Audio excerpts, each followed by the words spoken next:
Hi, I'm Dr. Bridget Herschap, Medical Director of the National Bone Marrow Program at CorePath Laboratories.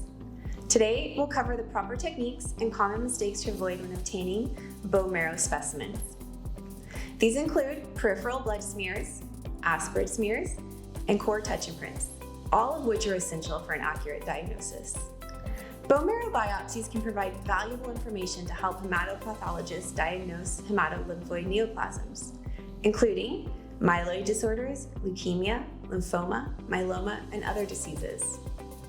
Many advanced practice providers have had little to no training when it comes to optimal specimen preparation. Here at CorePath Laboratories, we put caring for lives into action by offering education and hands-on training to ensure a quick and accurate diagnosis. Stay tuned to learn how to make optimal bone marrow specimens.